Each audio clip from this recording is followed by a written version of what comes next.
Prague, 1964. Nikita Khrushchev visits Antonin Novotny, the loyal communist ruler of Czechoslovakia.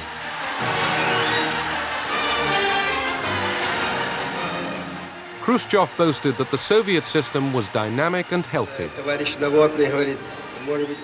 Communists were brothers, members of the same family, sharing resources, sharing a joke.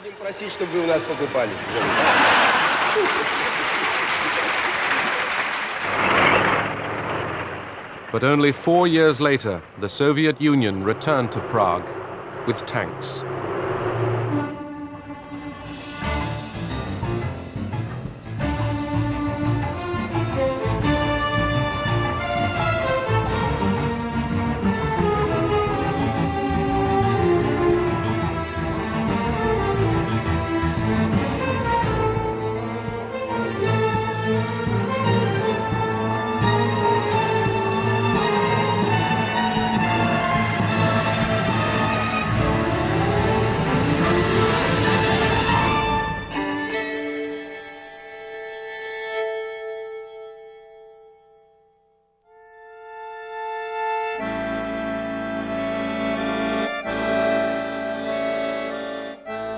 Khrushchev brimmed with confidence. He hated formality. He acted on impulse. He loved a fight.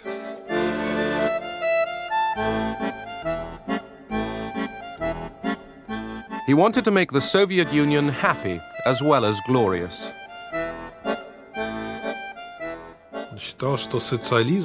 He believed that socialism had to be liberated from the debris of Stalin's rule and from bureaucracy.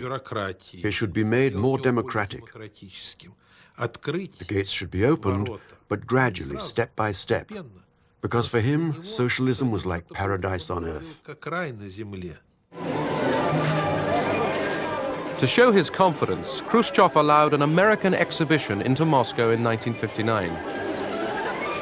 For the first time, Russians could touch and taste the American achievement. Coca-Cola или Pepsi-Cola? Pepsi-Cola.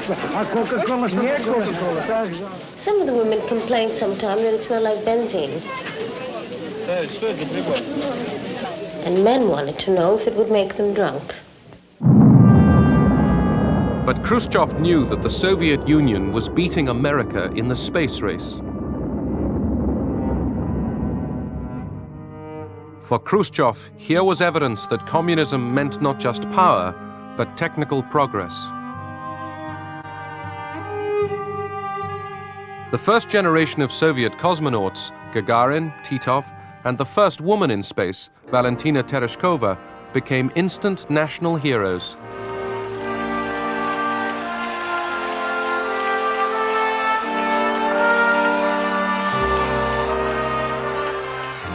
They personified Khrushchev's vision, a modernized, vigorous Soviet Union which would lead the world into the future.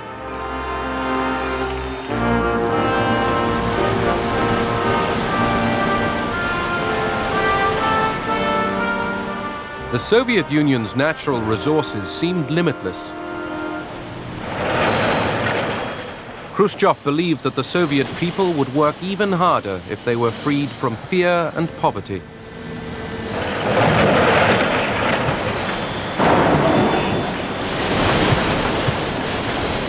Коммунисты живут не хуже, а лучше многих стран. А в будущем мы будем жить так, как ни одна страна не живет. Это я вам говорю. But the Cold War's pressure to rearm kept the old priority for heavy industry alive, especially in the expanding defense sector. They would shout, come on, speed up. But sometimes we used to get irritated because we knew, even without their orders, that we had to hurry up. We knew that there was a threat that bombs and missiles could reach us, so we had to defend ourselves. There was no feeling that we were on equal terms with the West, or that we could come to any agreement. The Cold War also kept huge armed forces in the field.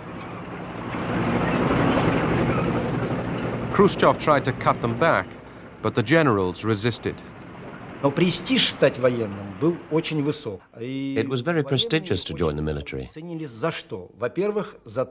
First, because you earned a higher wage. When I graduated, I was paid 240 rubles, and an engineer only got 120 rubles. Also, I received 5 uniforms, and that mattered. And in the military, you got an apartment. Cities like Sverdlovsk, 900 miles east of Moscow, were dominated by giant armaments plants. Production was a matter of fulfilling or outstripping targets set by the planners in Moscow. Patriotic propaganda kept the workers straining to produce more and faster. We believed that it was our duty to the motherland, and we worked very hard. A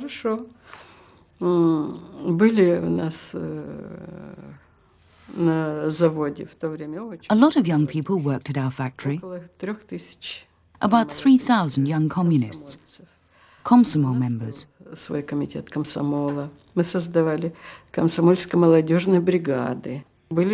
We had our own committee, and we created youth brigades which competed against each other.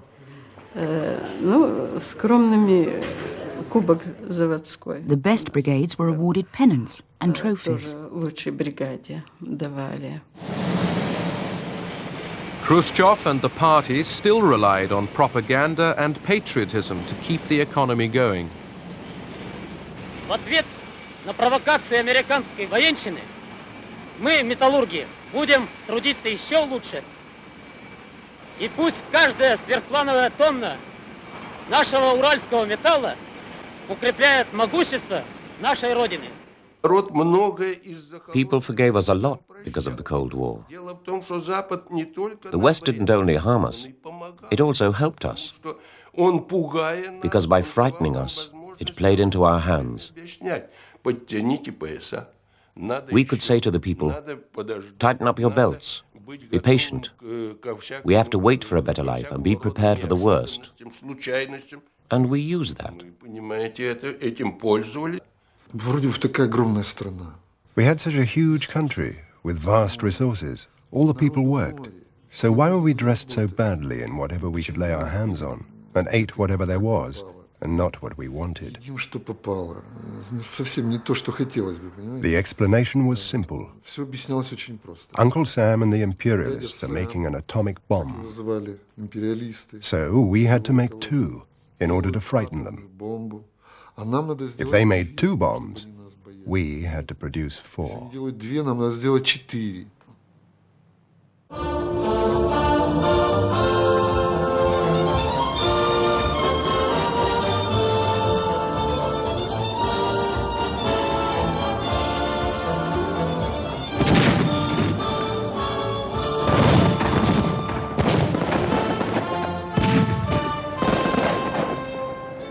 Government films celebrated the onward march of communism.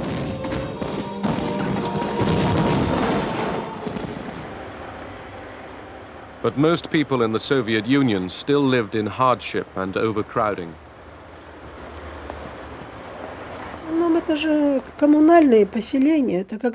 They were mainly communal flats.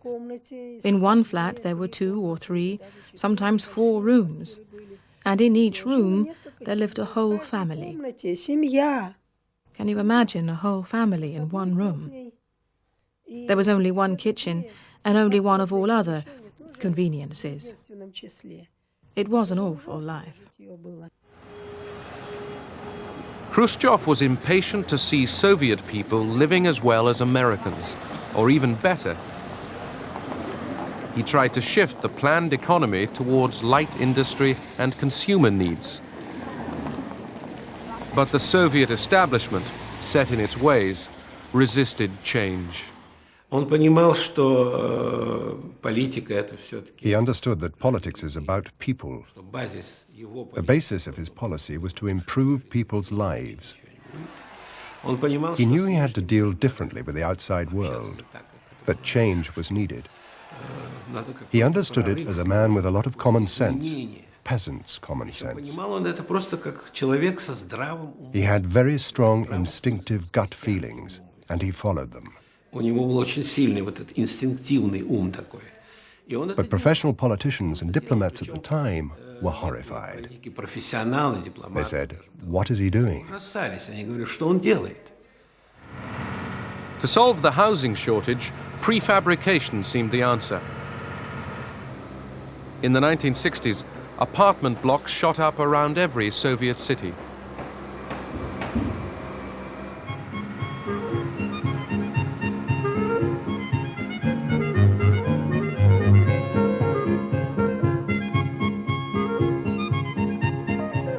For millions of Russians, it was an opportunity for a new life.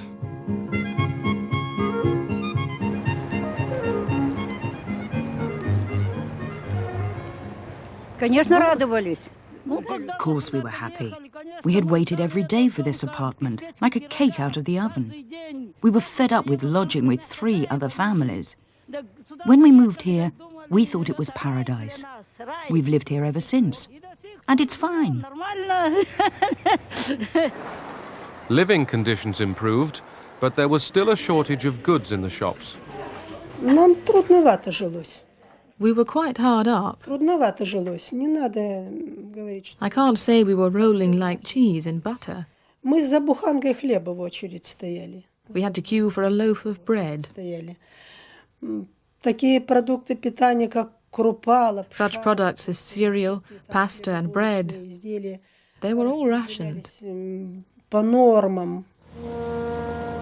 To solve the food shortage, Khrushchev rushed through agricultural reforms. He launched the Virgin Lands campaign, which plowed up the natural grasslands of Central Asia and planted them with wheat. Khrushchev boasted that he would overtake America in meat, milk, and grain. Volunteers poured out to the Virgin Lands with the old communist zeal. The Virgin Lands and Khrushchev are inseparable. He was such a vivacious, enthusiastic person. He woke up the whole country. He inspired people. It was exciting and romantic. Though that sounds naive now, it was a wonderful time. But there were not enough fertilizers, railroad cars, or grain silos. Much of the harvest was wasted. It was hard to get meat in our town, so we had to go to Moscow.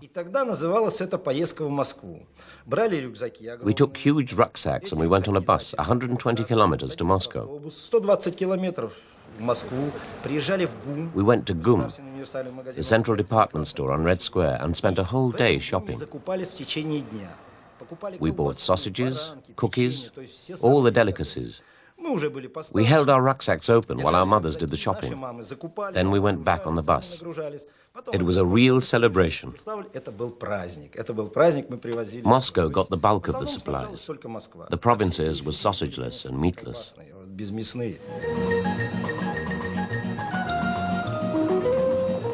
Moscow, the showcase capital city, was allowed special supplies.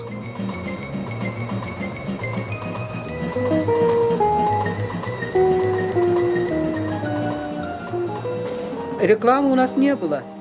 We had no advertising. Смотришь, люди как ходят, и стараешься тоже так же.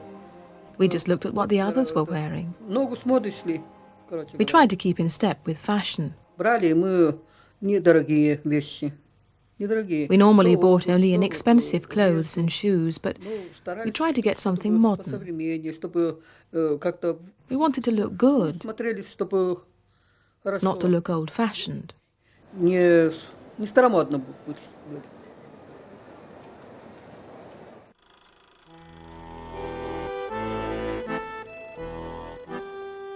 People wanted more out of life and found ways to get it. Russians who worked in the defense industry got special privileges. Soviet home movies recorded changing behavior, the company picnic.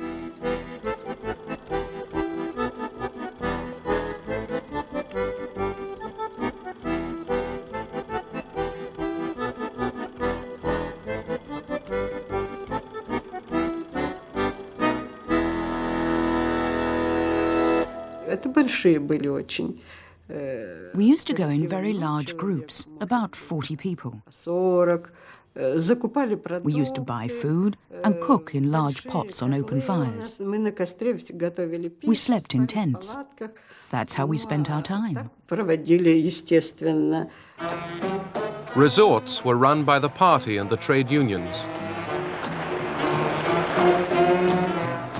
Millions of families took a free vacation.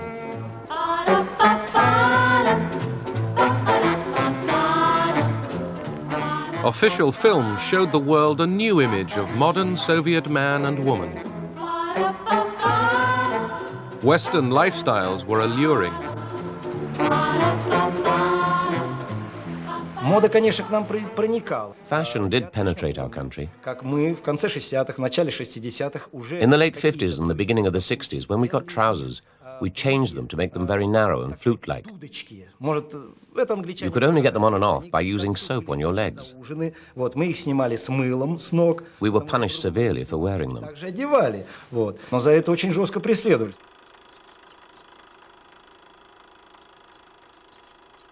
I think that the war of the trousers was of great importance. People suddenly started allowing themselves something they could not have during all those decades of Soviet power.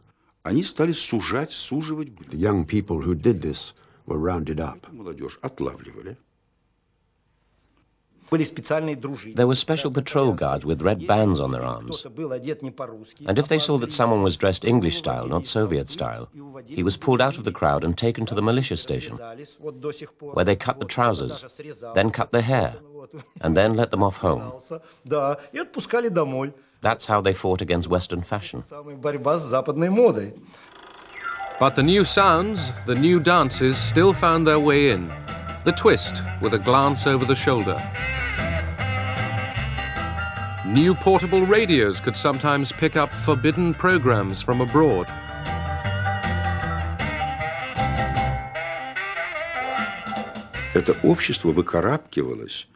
Society was trying to crawl out from under the stones of totalitarianism.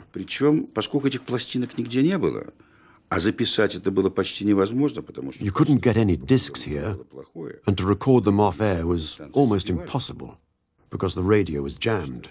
But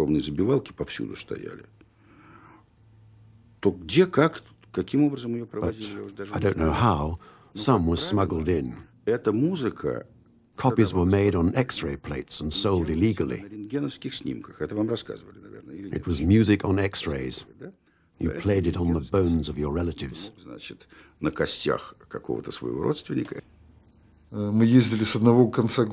We used to go from one end of town to the other. Paid crazy money for them. Each record cost 1 ruble. That was a lot of money at the time. So I skipped lunch at school for a week, for 2 weeks. Several of us would save up the money together and go and get a record, get back, put the record on, and listen to rock and roll, to Elvis Presley. That was really something. But most ordinary Russians received only what the state approved.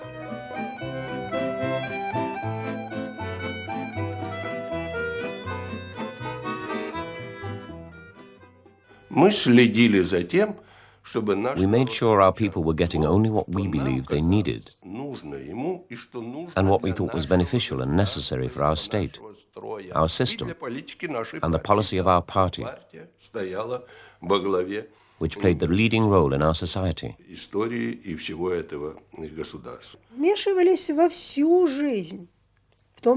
They interfered in all spheres of our life. If a man behaved badly in the family, if he was drinking or had another woman, then his wife would tell the party or Komsomol organization, and he would be called before a party meeting. The young were trying to make up their own rules. The old Russian family was losing control of its children. In vain, the communist youth movement tried to preserve traditional morals. To have sex before marriage for us was very bad manners. The first night was normally after the wedding.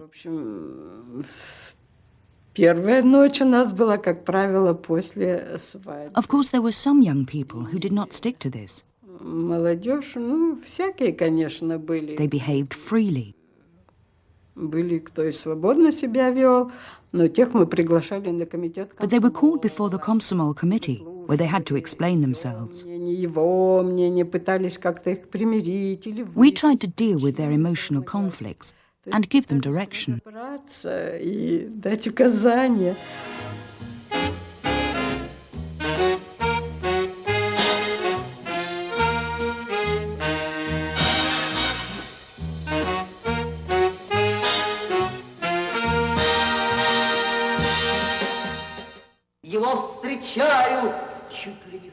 Writers and artists grew bolder, challenging the censors. The young crowded to hear new voices speaking from the heart. I become popular nationally, not as a political poet, as a poet of love. Because for many years of Cold War, after 1945, some poets even didn't use in the poetry about love word I. They were using we love. If we love, I love you as I love my country, for instance. That was typical, hypocritical quotation from poetry of that time. And even poems about, not political poems, about loneliness, for instance, like my poem, yearly poem. It was accused like anti-Soviet poem, because if I'm Soviet man, how I could be lonely if I'm member of such a giant collective, like over 2 million of my friends who are working for ideals of communism, something like that. I remember these hypocritical articles. The KGB did not deal directly with artists and writers.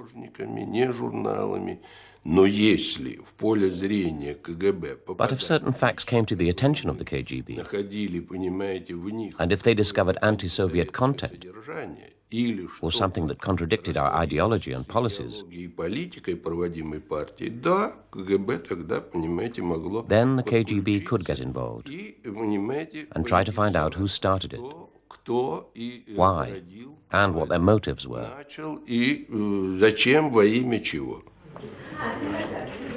The party was in control everywhere. In 1962, hardliners persuaded Khrushchev to visit an exhibition of modern art. They hoped he would be shocked and restore even tighter censorship. He asked, say, someone finished canvases. They said, no, but why they have no human faces or landscapes of our motherland, he asked.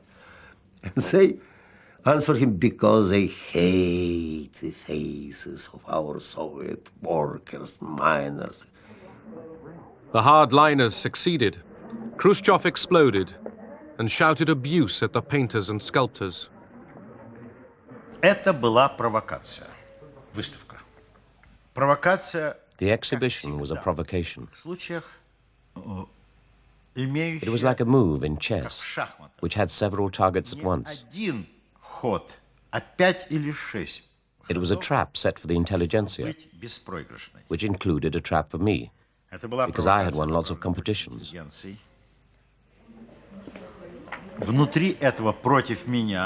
And it was also meant to provoke Khrushchev into repression.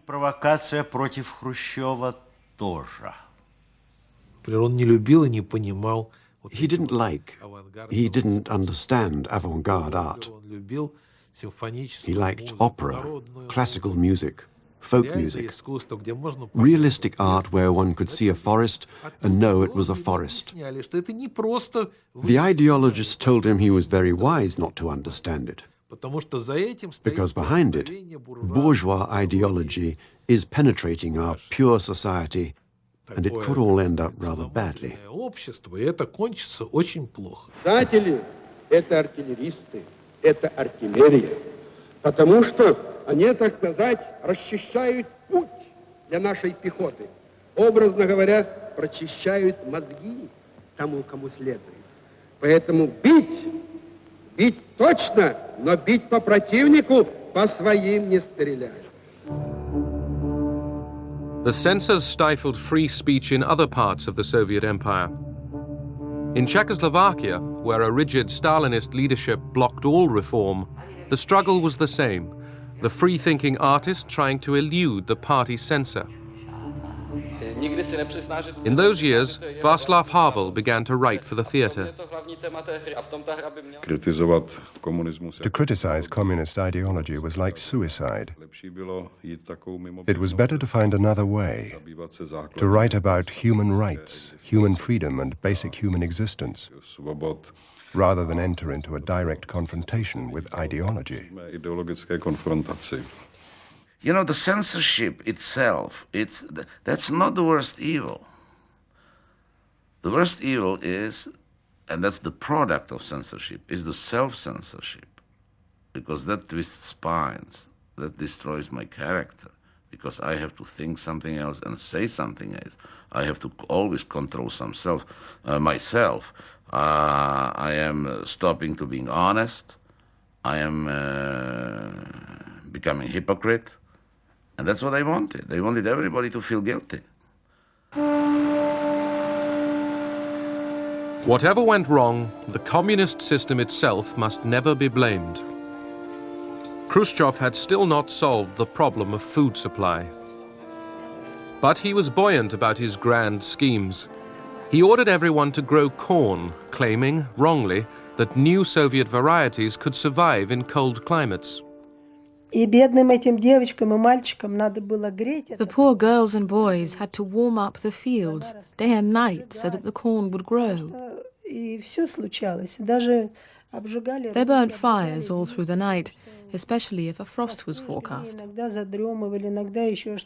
Sometimes they fell asleep too close to the fire and burnt their hands and faces.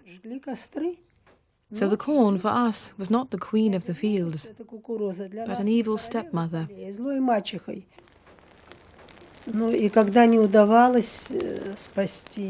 When they couldn't save the crops, despite burning the fires, the boys would put on a brave face. But the girls cried bitter tears because the crop had died.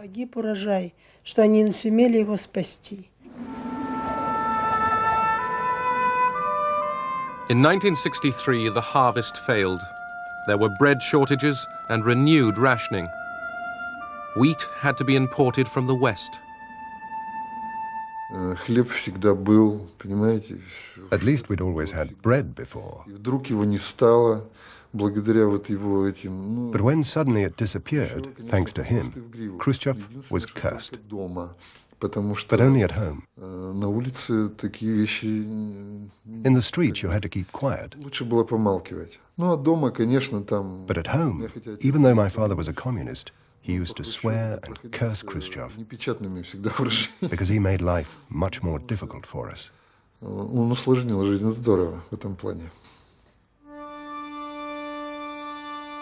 The Soviet people, officials and citizens alike, were losing patience with Khrushchev. His great plans all seemed to end in calamity. Khrushchev's peasant boisterousness amused the West, but it shocked Russians. They found him clownish, irresponsible. Over Cuba, he had nearly blundered into nuclear war. He caused unrest among the party elite. Almost everyone was dissatisfied with him, but for various reasons. These could be personal, or because of the constant reforms he introduced and then cancelled, or his unsuccessful moves in politics. Of course, personal reasons played a part too. A lot of people were afraid that he would undermine the stability of the system.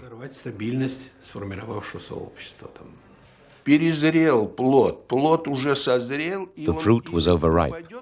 We had to decide quickly, before the fruit fell and started to decay and infect society, because then society would start to rot.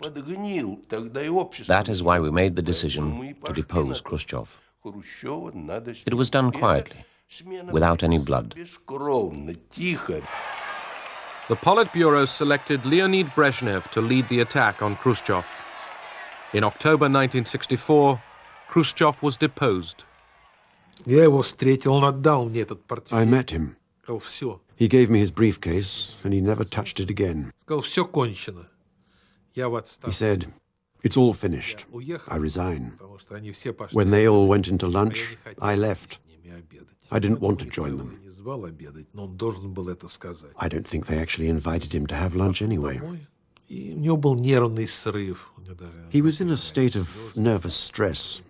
He had tears in his eyes. He was very unsettled. He couldn't find a place for himself. He would go to the dacha, come back, sit around. It was a month and a half before he gradually calmed down. Few people missed Khrushchev. Many wanted a firm hand on the tiller again.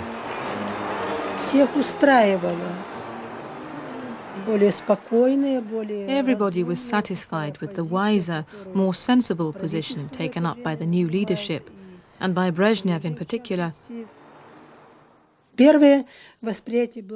That was our first impression.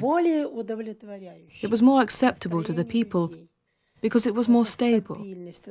Before that, the situation had been uncertain, and we didn't know what would happen from one day to the next. Stability was restored in the Soviet Union, but unrest stirred in the empire. In Czechoslovakia, the repressive regime of Antonin Novotny still stamped on demands for a more open society.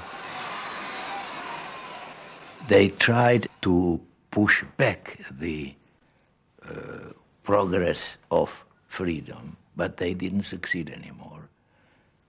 We made 2 steps forward, and we were repressed by 1 step, but we gained 1 step always. By February 1968, the Czechoslovak reformers were taking over. Brezhnev flew to Prague to size up the new leader, Alexander Dubček.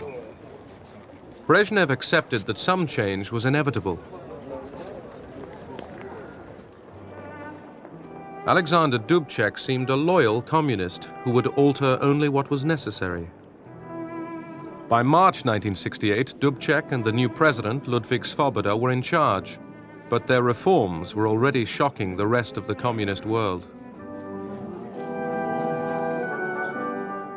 The reformers were confident that they could bring communism up to date. The party would still lead, but by consent, not force. There would be freedom to speak and write, to travel and organize. There would even be a form of market economy.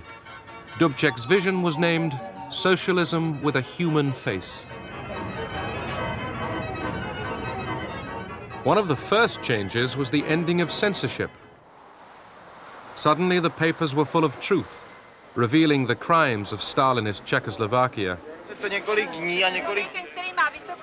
Everywhere, crowds gathered in anxious debate.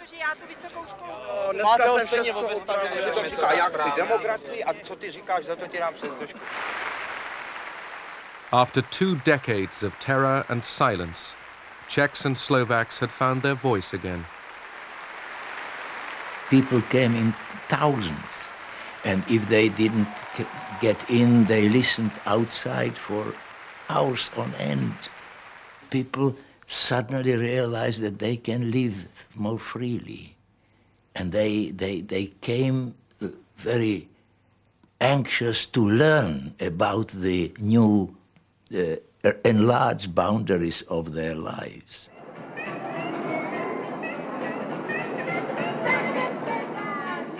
Western styles and visitors poured in.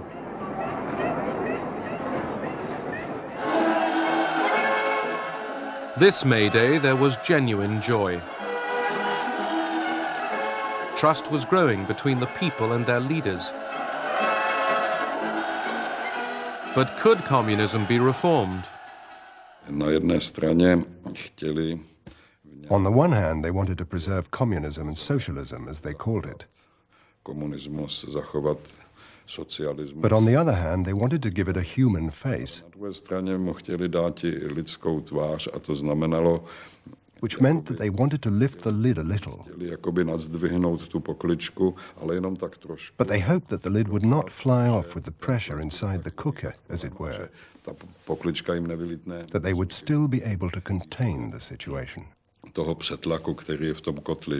it was funny that, before, in the 50s and like that, people were looking over their shoulders, who could be following you. And if they had some, somebody brought from West some newspaper, it was in the pockets, deep in the pockets. In the 60s, in the euphoria of free press, everybody was talking freely and at the same time looking over their shoulders.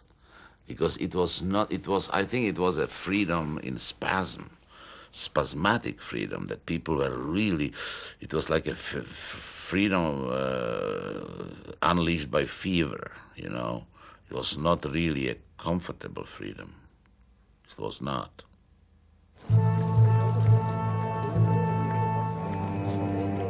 In May, a grim Soviet Prime Minister, Alexei Kosygin, visited the Czechs. Soviet dislike of Dubček's reforms had turned to horror. Moscow feared the Communist Party might lose power. Worse, Dubček might change sides in the Cold War. A few hardline Czechoslovak communists agreed with the Kremlin. Nežadali nic zvláštného. Zastavte rozklad strany. They didn't ask for anything special, Antisovietismus, just to halt the disintegration of the party, stop anti-Soviet activity and anti-socialist propaganda. Stop the growing voices saying that Czechoslovakia should leave the Warsaw Pact. They said quite openly, we cannot accept it. We cannot allow the border of the West to come right up to the Soviet border.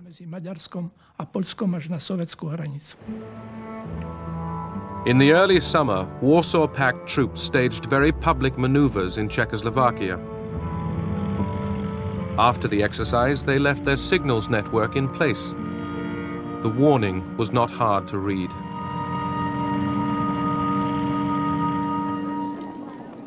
Threats from Moscow and the Warsaw Pact failed to make Dubček climb down. In July, Brezhnev, Kosygin and the entire Politburo arrived from Moscow with renewed demands. The situation was quite tense. We came to an agreement that the Czechoslovaks would themselves carry out a certain number of crucial measures to restore order. This involved some changes of personnel, the introduction of tighter control over the mass media, and stricter work among certain layers of society. And the imposition of censorship, because openly anti-communist, anti-Soviet publications and articles had started to appear.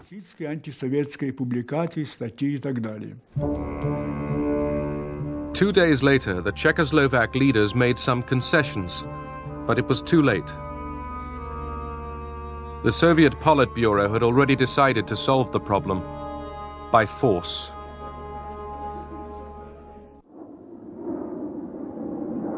On the night of August 21st, Soviet paratroopers seized Prague airport. Soviet and Warsaw Pact armies burst through the Czechoslovak frontiers.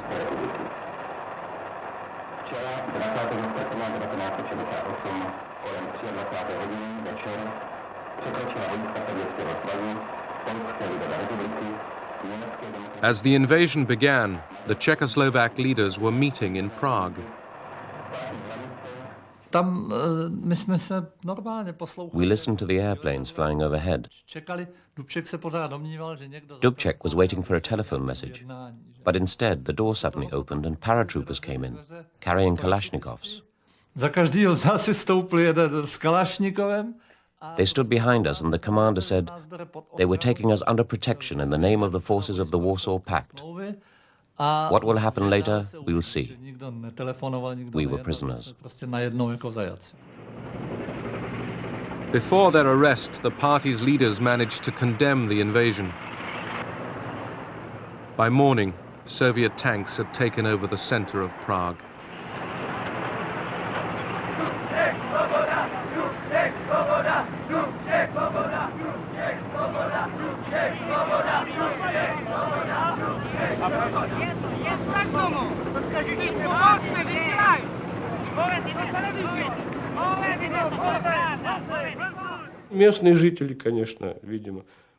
A lot of the population were bewildered. They were surprised. When we'd taken up our positions in front of the target buildings, people started coming up to us, asking, "What's going on? What's happened?"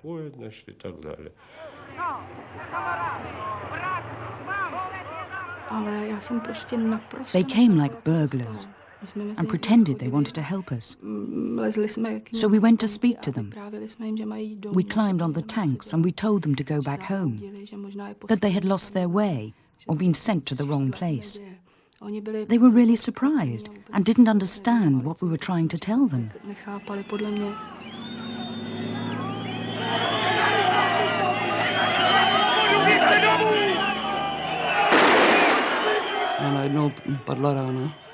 Suddenly we heard a shot. I saw a boy, only 2 meters away from me, fall to the ground. The armored car started to advance. People moved to the side streets. But there were so many of us, we couldn't all fit in those narrow streets. I was at the edge of the crowd. The armored car struck me. There was nothing I could do. It hit my knee with the front wheel.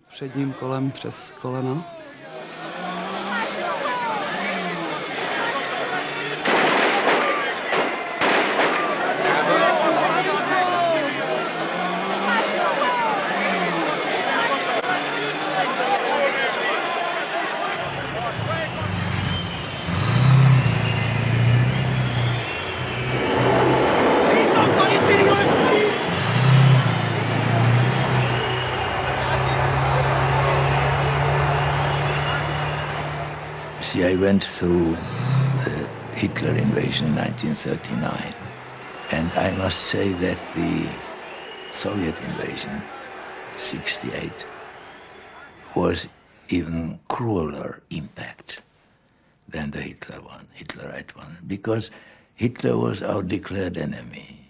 We didn't expect anything from him but the worst.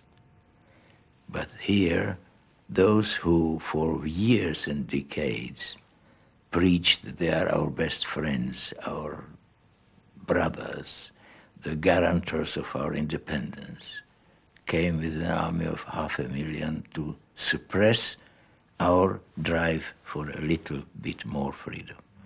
They came to crush it, they came to murder it, to murder that attempt to democratize socialism.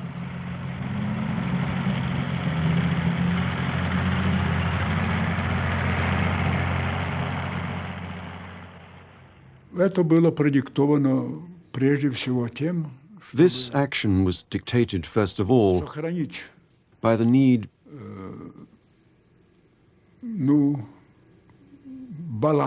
to preserve the balance of power in the relations between East and West.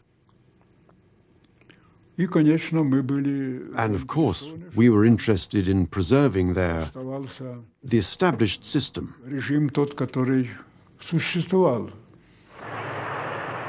Czechoslovakia's kidnapped leaders decided resistance was hopeless. In a tragic broadcast, Dubček broke the news. Prosím vás, nedopusťte provokácie. Nedovolte vniesť paniku do našich hradov. Nezostáva nám v ťažkej situácii nič iné. The Czechoslovak experiment, the most daring attempt to marry communism with democracy, had failed.